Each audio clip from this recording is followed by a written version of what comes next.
নমস্কার বন্ধুরা, tasty food কিচেনে তোমাদের স্বাগত। আজকে আমি রান্না করে দেখাবো মাছের মাথা দিয়ে মুড়ি ঘন্ট। দেখো, মাছের মাথাগুলো ভালো করে ধুয়ে নুন হলুদ মাখিয়ে রেখেছি। এবার গ্যাসে কড়াই বসিয়ে দিয়ে দিলাম পরিমাণ মতো তেল। এবার আমি মাছের মাথাগুলোকে এক এক করে ভালো করে ভেজে নেব।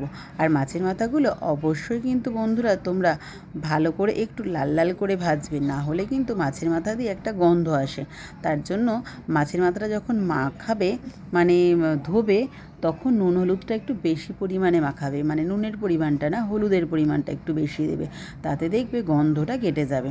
আচ্ছা, আমি এইভাবে দেখো লাল লাল করে মাছের মাথাগুলো এক এক করে সব ভেজে নিলাম। তারপরে ওই তেলে দিয়ে দিলাম একটা মিডিয়াম সাইজ পেঁয়াজ।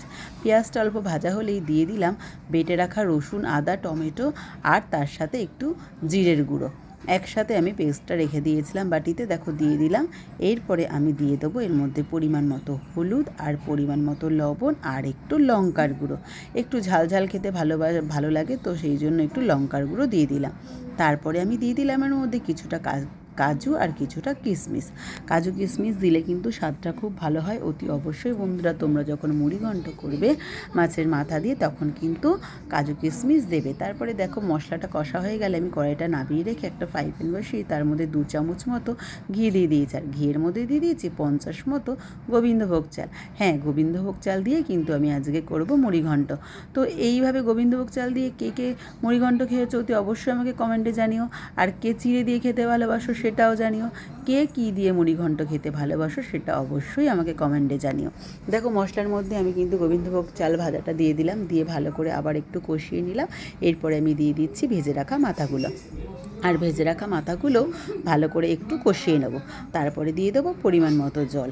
পরিমাণ মতো জল দেবো, খুব বেশি জল দেবো না, কারণ চালটা খুব বেশি সেদ্ধ হবে না, ভেতরের মাছটাই সেদ্ধ হবে। আর চালটা কিন্তু দেখতে বেশ গোটা গোটা থাকবে। এবার দেখো, আমার মুড়ি ঘন্টটা খুলেছি, হালকা স্টিমে কিন্তু লাস্টে বসাবে। এবার দেখো, মুড়ি ঘন্টটা দেখতে কিন্তু খুব সুন্দর হয়েছে, আর খেতেও কিন্তু এরকম স্বাদ।